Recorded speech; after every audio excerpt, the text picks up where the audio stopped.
Hello dear students, 12th class mathematics.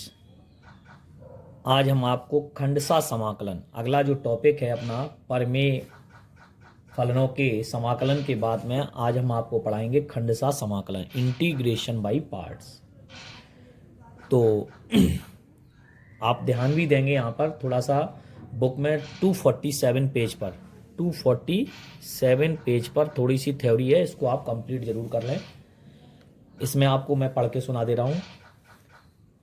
अब तक जो हमने पढ़ा है त्रिकोणमितीय फलन, त्रिकोणमितीय सर्वसमताओं, प्रतिस्थापन विधियों तथा बीजीय फलनों के समाकलन ज्ञात करने की विधियों का अध्ययन किया है, परंतु कुछ ऐसे भी फलन हैं जिनका समाकलन उपर्युक्त विधियों से ज्ञात करना या तो कठिन होता है या संभव ही नहीं होता है। तब हम ऐसे फलनों को खंडों के रूप में व्यक्त करके इस तरह के कुछ साधारण नियम जैसे खंडसा समाकलन आदि का हम प्रयोग कर लेते हैं। तो अब हम जो पढ़ेंगे उस खंडसा समाकलन को, उसको हम क्या कहते हैं, दो फलनों का, ये जो थ्योरी बताई है वो अपनी कॉपी पे नोट डाउन भी करें। दो फलनों के गुणनफल का समाकलन, गुणनफल का समाकलन। माना दो फलन, मान लिए हमने एफ ऑफ एक्स एवं जी ऑफ एक्स हैं। माना दो फलन एफ ऑफ एक्स एवं जी ऑफ एक्स हैं। यदि या हम ये मान सकते हैं कि u और b x के दो फलन हैं, कैसे भी लिख लो उससे कोई इफेक्ट नहीं आएगा, ठीक है ना, चाहे जैसे लिख लो, इसको u मान लो इसको भी मान लो तो भी लिख लेंगे, ठीक है ना। तो दो फलनों के गुणन का समाकलन, तो इसका जो समाकलन है उसको मैं लिख के दिखा रहा हूं, और प्रत्येक फलन को यहाँ i मानना है, ठीक है ना। i क्यों मानना है आगे आएगा, ये चीज हम आपको बता देंगे। F of X into G of x, और किसके सापेक्ष, x के सापेक्ष समाकलन, ठीक है। तो यहाँ पर अगर हम बात करें कि किस तरीके से, हमें यहाँ पर फिलहाल अभी एक को फर्स्ट और दूसरे को सेकंड मान लेना है, ठीक है ना। किसी को भी फर्स्ट और सेकंड अभी फिलहाल मान लो, आगे की प्रक्रिया में सब चीज़ें क्लियर कराऊंगा मैं। तो यहाँ पर जो नियम है, ठीक है, गुणन का नियम है, वो आप देखेंगे ध्यान से। F of X integration of ji of x minus D D X, F of X integration of ji of x D x का होल समाकलन। यानी कि हिंदी में बोलें तो प्रथम फलन द्वितीय का समाकलन माइनस प्रथम का अवकलन द्वितीय का समाकलन का होल समाकलन। ये आपका जो फॉर्मूला है ये आपको ध्यान रखना पड़ेगा, और इस नियम के तहत ही हम बहुत सारे क्वेश्चंस हल करने वाले हैं, ठीक है। तो इन क्वेश्चंस को विशेष गौर से ध्यान देंगे। इस नियम में रखने के पश्चात ही हम खंडसा समाकलन का प्रयोग कर सकते हैं, अदरवाइज खंडसा समाकलन प्रयोग नहीं हो सकती है। अच्छा, दूसरी बात ये है, इसकी खासियत ये होती है कि हम जब तक ये प्रण ना कर लें, ये सवाल में देख ना लें कि एक फलन और दूसरे का हमें समाकलन ज्ञात है या नहीं है, जिसका समाकलन हम जानते हैं उसी को हमेशा द्वितीय फलन लेना चाहिए। तो जैसे मैं आपको फिलहाल एक एग्जाम्पल के द्वारा समझाने का प्रयास करूंगा इस नियम में रखने का, तो एक नई चीज आपको देखने को भी मिलेगी। हम यहाँ लिख रहे एक्स ई के पावर एक्स डी एक्स, ठीक है। तो अब तक हमने जितने भी सवाल पढ़े हैं बेटा, पीछे जो नियम पढ़े हैं उन नियमों में ऐसे फलनों के समाकलन हमने नहीं पढ़े हैं जहां दो फलन गुणा में हों। तो हम इस नियम को पढ़ रहे हैं, इसका नाम है खंडसा समाकलन। तो अब हम देखेंगे कि इसमें वही नियम हम प्रयुक्त करने जा रहे हैं, किसी को भी फर्स्ट और सेकंड मान करके। तो फिलहाल हम क्या कर रहे हैं, इसको फर्स्ट और इसको सेकंड मान रहे हैं, क्योंकि इसका भी समाकलन पता है और इसका भी समाकलन। अवकलन नहीं देखना है, समाकलन जरूर देखना है। तो हमने क्या किया, फिलहाल अभी हमने इसको फर्स्ट और इसको सेकंड माना है ना। आगे हम फलनों को चयन करने का कुछ नियम बताएंगे, उसके हिसाब से मानेंगे। तो प्रथम फलन नियम में रखो f of x. F of x क्या हो गया, ई के power x integration of ji of x minus D D x of क्या हो जाएगा ई के power x integration of x D x का होल डी एक्स। ये हमने नियम में रख दिया। देखो f of x ji of x का integration minus D D x of F of x और जी ऑफ एक्स का इंटीग्रेशन का होल इंटीग्रेशन आई बराबर ई के power x into x square upon 2, ये आ गया माइनस ई के पावर एक्स का ई के पावर एक्स और एक्स स्क्वायर अपॉन 2 और डी एक्स। जैसे हमने देखा आई बराबर एक्स स्क्वायर बाई 2 ई के पावर एक्स माइनस यहाँ से 1/2 बाहर ले लें और ये बन जाएगा ई के पावर एक्स एक्स स्क्वायर और डी एक्स। पुनः खंडसा का प्रयोग करने पर खंडसा समाकलन, तो इसको फर्स्ट और इसको सेकंड मान लिया, ठीक है ना। इसको पुनः फर्स्ट और सेकंड मान के तो यहाँ से आ जाएगा अपन का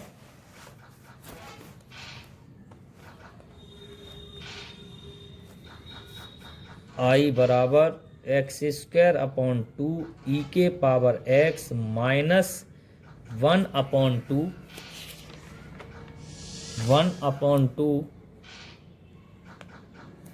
और अंदर होगा अपना क्या नियम लगाएंगे तो फर्स्ट फंक्शन ई के power x integration x square d x minus D D x e के power x integration x square d x का होल और d x I is equal to x square upon 2 e के power x minus e के power x और x cube upon 3, इसका समाकलन हो गया माइनस ई के power x x cube upon 3 और d x. I is equal to x square upon 2 e के power x minus 1/6 x cube e के power x minus minus plus 1/6 e के power x x cube और पुनः खंडसा का प्रयोग। इसी प्रकार आप देख रहे होंगे, इसी प्रकार ये प्रक्रिया एक्स क्यूब का x4 हो जाएगा, x4 का x5। तो क्या हुआ इसमें ये देखने को मिला कि खंडसा रुकी नहीं रही है, बार बार नया फलन बनता जा रहा है। इसका मतलब ये हुआ कि हमने फलनों का चयन थोड़ा सही प्रकार से नहीं कर पाए हैं। अगर हमने फलनों का चयन सही से किया होता तो ये प्रक्रिया बार बार नहीं होती। इसी सवाल को जब हम नया नियम बताएंगे, मतलब जब हम फलनों का चयन सही बता देंगे, उस समय ये नियम बहुत ही इजी लगने लगेगा आपको, ठीक है ना। तो अभी फिलहाल मैं इसको यहीं पे छोड़ता हूँ और मैं आपको कुछ थ्योरी का फिर से पार्ट बताता हूँ। वो थ्योरी का पार्ट आप अपनी कॉपी पे अवश्य लिख लेना।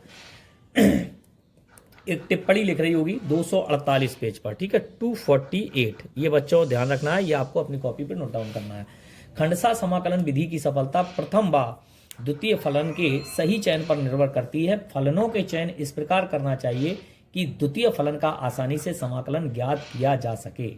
यद्यपि फलनों के चयन का कोई व्यापक नियम नहीं है, फिर भी हम कुछ नए निम्न बिंदुओं को ध्यान में रखते हैं। जैसे पहला पॉइंट है, यदि समाकल चर x की घात समाकल चर x की घात तथा चर घातांकी त्रिकोणमितीय फलनों का गुणनफल हो तो चर घातांकी या त्रिकोणमितीय फलन को द्वितीय फलन मान लेना चाहिए। तो ये पहला नियम है, इसको आप ध्यान रखेंगे। एक और खास बात है, दूसरा, अकेले यदि प्रतिलोम त्रिकोणमिति, प्रतिलोम क्या होते हैं, sine inverse x, cos inverse x, tan inverse x आदि फंक्शन अकेले यदि प्रतिलोम त्रिकोणमिति फलन या लघुगणकीय फलनों जैसे log x square 2 log x जो भी है log लगाओ के समाकलन हेतु अगर वो अकेले लिए गए हैं, साइन इनवर्स, कॉस इनवर्स और log, तो हम क्या करते हैं, उनके समाकलन हेतु हम इकाई एक को द्वितीय फलन मानकर खंडसा समाकलन का प्रयोग करते हैं। ऐसा करने से सवाल बहुत इजी हो जाता है और जल्दी से हम उसको तैयार कर सकते हैं। नेक्स्ट होता है कि खंडसा समाकलन करते समय कभी कभी क्या होता है, दाईं ओर मूल समाकल वापस लौट आता है, तो इसलिए फलन में हमेशा हमें आई मान लेना चाहिए। क्या मान लेना चाहिए? Capital I. ये हमने आपको बता ही दिया, इसीलिए हम आई मान के यहाँ से खंडसा समाकलन से हम आई मानना स्टार्ट, क्योंकि अगर इधर वही फंक्शन बन गया तो हम फिर आई वापस नहीं रख पाएंगे, तो इसलिए आई मान के पहले से ही नंबर 1 डाल लें और उसको करना शुरू करें। लास्ट बात ये है कि खंडसा समाकलन का सूत्र एक ही सवाल में, जैसे मैंने अभी किया, एक ही सवाल के अंदर कई बार प्रयोग किया जा सकता है या हो सकता है, ठीक है। लेकिन हुआ क्या, इसके बाद में क्या हम साहब इनकी बातों को ध्यान रखना। एक नियम और किसी ने बताया कि एक शब्द होता है विशेष नोट, आपको मैं यहां समझा दे रहा हूं। आपकी किताब में सब लिख रहा है शब्द आईलेट, एक शब्द है आईलेट, मैंने चर्चा भी की है कभी आपकी ब्लैक बोर्ड पर पढ़ाया जब। आईलेट, आईलेट में पहले आने वाले फलन को प्रथम फलन और बाद में आने वाले फलन को द्वितीय फलन चुन सकते हैं। यानी कि आईलेट के अनुसार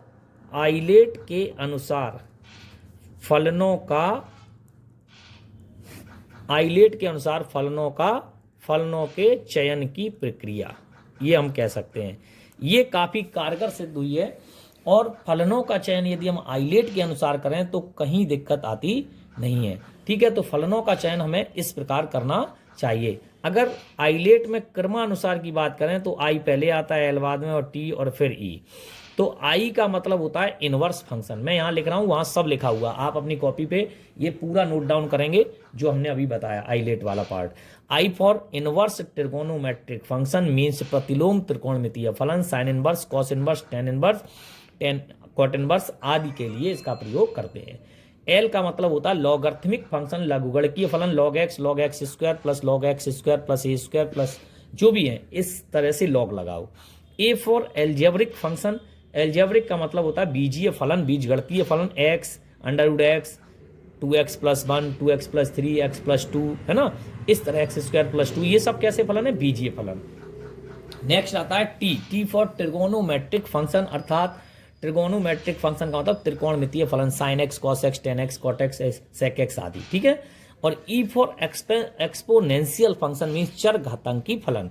तो जो चर घातांकी फलन होता है, e की पावर x, e की पावर x, 2 की पावर x, है ना, इस तरीके से x की पावर x, ये सब चर घातांकी फलन है, तो इनको हमें लास्ट में लेना चाहिए। तो क्रमानुसार आपको बता दूं, अगर i और l इनको सदैव फर्स्ट लेना चाहिए, क्योंकि इनके अभी अभी एक टिप्पणी बताई थी मैंने, अकेले प्रतिलोम फलन या लॉगरिथमिक आते हैं तो इन्हें हमेशा फर्स्ट मानना चाहिए, और इनके साथ में भी अगर आते हैं इन तीनों के तो भी हमें इनको फर्स्ट लेना ही पड़ेगा, क्योंकि इनके समाकलन नहीं होते हैं, वो खंडसा में आके संभव होते हैं। यहाँ जिनके भी समाकलन नहीं हुए सबके संभव हो जाते हैं फिलहाल।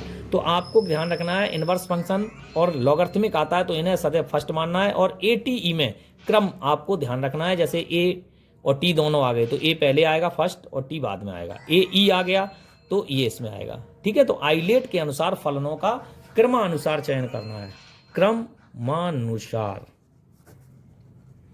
चयन, ठीक है। ये नोट डाउन आप अपनी कॉपी पे अवश्य कर लेना, ये बहुत ही मोस्ट इंपॉर्टेंट पॉइंट है। अब हम आपको अभी जो एग्जाम्पल कराया है मैंने, क्या एग्जाम्पल कराया आपको, x e के पावर x और dx। आईलेट के अनुसार अगर हम इसका चयन करें तो ध्यान से देखें, आईलेट में पहले ए आएगा और ई बाद में आएगा, तो ये सेकंड हो गया, फर्स्ट इंटू सेकंड, है ना। तो आईलेट के अनुसार खंडसा समाकलन फर्स्ट फलन, द्वितीय का समाकलन माइनस प्रथम का अवकलन और द्वितीय का समाकलन का होल समाकलन। यहाँ से देखेंगे x e के पावर x माइनस e के power x dx, i = x e के पावर x e के पावर x dx, i बराबर x e के पावर x माइनस e के पावर x और प्लस c। तो आपने देखा वही सवाल है जो ऊपर लिख रहा है, लेकिन अंतर कितना बड़ा आ गया कि ये सवाल अपने आप कंप्लीट यहाँ पर आंसर दे रहा है, जबकि ये कंप्लीट नहीं हुआ। अंतर क्या हुआ, पीछे हमने जो माना था, ये देखेंगे आप, यहाँ से मैं दिखा देता हूँ आपको, ये देखो हमने जो माना था, ये x को सेकंड माना था और इसको फर्स्ट माना, लेकिन अब आईलेट के अनुसार ए पहले आएगा एल्जेब्रिक और ई बाद में आएगा एक्सपोनेंशियल। तो ये क्रम अनुसार इतना अंतर आ गया। इसका खंडसा समाकलन बंद ही नहीं हुआ था और चलता रह रहा, पुनः पुनः पुनः पुनः करते रहेंगे। लेकिन इसका आपने देखा कि इसका समाकलन कंप्लीट हो गया है और आराम से हम क्या कर सकते हैं, यहाँ पे आराम से दिखाया है मैंने कि किस तरीके से हम समाकलन कर सकते हैं। तो ये कंप्लीट भी हो गया है और मानना भी आ गया। तो इस तरीके से हम इसको दिखा सकते हैं। हम आपको कुछ क्वेश्चंस और बता रहे हैं उदाहरण के तौर पर। वैसे तो अपनी किताब में उदाहरण नंबर ये हैं 38। चलो 38 पहले मैं इनको ही बता देता हूं। मैंने कहा यदि अकेले जैसे log x, सवाल आ गया log x dx, तो माना I बराबर integration of log x dx। तो मैंने अभी अभी बताया इकाई एक को द्वितीय फलन मानकर खंडसा समाकलन करने पर, ठीक है। तो हमें यहाँ पे कुछ नहीं करना है, log x और इसके इनटू में 1 मानना है और इसको फर्स्ट और सेकंड। ये आइलेट के अनुसार ना चल के ये किसके अनुसार चलेगा, ये चलेगा इस खंडसा के अनुसार। तो I बराबर log x integration 1 dx minus D D x log x integration 1 dx का होल dx। I बराबर log x इंटू एक्स और इसका हो जाएगा 1/x इंटू एक्स और dx, ये इससे कट जाएगा। तो I बराबर इसको पढ़ेंगे x log x 1 का समाकलन x और प्लस c। I बराबर क्या कॉमन ले लेंगे x, तो log x माइनस 1 और प्लस c। यही इसका एग्जैक्टली आंसर होगा। कहीं कोई दिक्कत नहीं, सबकी समझ में आ गया। नियम तरीके से लगाना, नहीं तो गलती हो जाएगी। नियम में गलती नहीं होने देना है ना। नियम में गलती हो गई तो सब मामला गड़बड़ हो जाएगा। नियम बिल्कुल बेहतरीन तरीके से सबको आना चाहिए। नियम में कोई कन्फ्यूजन हो तो आप हमसे कमेंट बॉक्स में पूछ सकते हैं। अब मैं इसी टाइप का एक और उदाहरण ले रहा हूं 39 इनवर्स का। ये तो था लघुगणकी का, ठीक है, ये लघुगणकी का हो गया। अब जैसे हम ले लेते हैं 39 में क्या पूछ रहा है, इंटीग्रेशन ऑफ tan इनवर्स x, कोई भी हो, साइन हो tan हो। तो I बराबर अपन का हो गया tan इनवर्स x और इनटू क्या मान लेते हैं 1। अभी अभी बताया था मैंने आपको, जब भी इनवर्स फंक्शन या लघुगणकी फलन अकेला हो तो इकाई एक को, वही लाइन लेके, इकाई एक को द्वितीय फलन मानकर खंडसा समाकलन करने पर, तो करेंगे अपन लोग, तो इसको फर्स्ट और इसको सेकंड, ठीक है। तो करिएगा, तो फर्स्ट फंक्शन tan इनवर्स x integration 1 dx minus D D x tan इनवर्स x इंटीग्रेशन 1 dx का होल dx। I बराबर tan इनवर्स x into x minus 1/1 plus X square into x और dx। अब हमें यहाँ पे क्या करना पड़ेगा, पुट करेंगे किसको, 1 plus X square equal to T, 0 और इसका अपकलन हो गया 2x, ठीक है, 2x और dx इक्वल टू dt, या x dx बराबर 1/2 dt, क्योंकि हमें यहाँ पे क्या लाना है, x dx। ये देखिए, तो I इक्वल टू ये हो जाएगा x tan इनवर्स x माइनस 1/2, ये बन जाएगा dt/t। I equal to x tan इनवर्स x minus 1/2 log mod t plus c। Okay, यहाँ log mod t इसकी वैल्यू रख देंगे, x tan इनवर्स x minus 1/2 log mod 1 plus X square और प्लस, यही इसका एग्जैक्टली आंसर है। कहीं कोई दिक्कत दिक्कत आएगी ही नहीं अगर आप सही तरीके से नियम में फॉलो कर रहे हैं। जो बात मैंने बताई, F of X integration of ji of x D D x of F of X integration of ji of x का होल डी एक्स, ये ब्रैकेट्स वगैरह नियम में रखना आ जाए तो आपको खंडसा बहुत इजी लगने वाली है। कहीं कोई दिक्कत की बात है ही नहीं बच्चों, है ना। तो आज आपने देखा कि हमने आपको यहाँ तक जो बताया है, आप चाहें तो इसके कुछ सवाल, जैसे आप चाहें ना तो यहाँ 5 तक आप कंप्लीट कर सकते हैं। 5वां हो जाएगा, 5वें का सेकंड नहीं होगा, 6वें का फर्स्ट हो सकता है और 7वें तक। मतलब अगर आप चाहें तो 5-6 क्वेश्चन इसके इजीली कर सकते हैं। और ये देखो उदाहरण 35 और 36, 35, 36, 37, इसको भी आप कर सकते हैं। एक बताओ तो मैं और बता दूं आपको। चलो 37 बता देता हूँ, थोड़ा सा अगर आपको लग रहा हो। उदाहरण 37 बता दे रहा हूँ, ठीक है, कोई दिक्कत नहीं है, आराम से देख लेना। 37 ये है एक्स स्क्वायर और साइन 2x। तो आइलेट के अनुसार यहाँ आइलेट चलेगा, क्यों? क्योंकि ये देखो एल्जेब्रिक हो गया और ये ट्रिगोनोमेट्रिक। तो आराम से आप नियम में रख दें। फर्स्ट फंक्शन, मैं तो ऐसे ही पढ़ता हूँ भैया। फर्स्ट फंक्शन आप F of x ji of X पढ़ना चाहें तो F of x ji of X पढ़ लें, यू भी पढ़ना चाहें यू भी पढ़ लें, फर्स्ट सेकंड पढ़ना चाहें फर्स्ट सेकंड पढ़। हम तो हमेशा फर्स्ट और सेकंड पढ़ते हैं। Minus T D x of x square integration of sine 2x dx का होल और dx। नियम में सही से रख लें। एक्स स्क्वायर साइन 2x का होता है minus cos 2x upon 2, clear. Minus इसका हो गया 2x और फिर से माइनस माइनस यहाँ प्लस हो जाएगा और इसका हो जाएगा कॉस 2x अपॉन 2 और dx।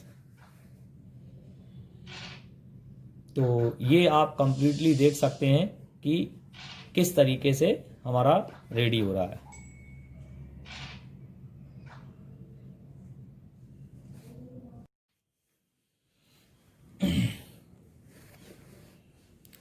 हाँ जी डियर, बीच में वीडियो कट हो गई है तो दोबारा से मैं बता रहा हूँ। Example 37, I is equal to x square sine 2x, ये फर्स्ट और सेकंड हो गया। आइलेट लगा दिया। फर्स्ट फलन द्वितीय का समाकलन, प्रथम का अवकलन, द्वितीय का समाकलन, ठीक है। एक्स स्क्वायर ये माइनस कॉस 2x अपॉन 2 और ये एक्स स्क्वायर का 2x अवकलन हो गया, साइन 2x का माइनस माइनस माइनस प्लस। यहाँ से देखते हैं अपन लोग एक्स स्क्वायर यानी कि माइनस एक्स स्क्वायर अपॉन 2 और कॉस 2x और इस 2 से इसको काट देते हैं, प्लस यहाँ बन गया एक्स कॉस 2x dx। पुनः आइलेट देखें फर्स्ट और सेकेंड। तो i is equal to minus x square upon 2 cos 2x plus first function integration of cos 2x dx minus D D x of x integration cos 2x dx का whole dx। i is equal to minus x square upon 2 cos 2x plus x, cos 2x का हो जाएगा sine 2x upon 2 minus 1 into sine 2x upon 2 और dx। i is equal to minus x square upon 2 cos 2x plus 1 upon 2 x sine 2x 1 upon 2 और sine 2x का हो जाएगा minus cos 2x upon 2 plus c. i is equal to minus x square upon 2 cos 2x 1 upon 2 x sine 2x और minus minus plus 1/4 cos 2x plus c. इन दोनों में आप चाहें तो कॉमन ले लें, तो i इज इक्वल टू क्या कॉमन आएगा, कॉस 2x 1/4 भी ले लें, 1/4 लेंगे तो यहाँ हो जाएगा 1 minus 2x² plus 1/2x sin 2x और प्लस c, यही इसका एग्जैक्टली आंसर होगा। ठीक है, तो इस तरीके से आप यहाँ तक देख सकते हैं। 6-7 क्वेश्चन जो भी आप पे बने वो आप बना लेना, फिर अगले लेक्चर में हम आपको आगे बता देंगे। ठीक है, जब तक के लिए थैंक यू।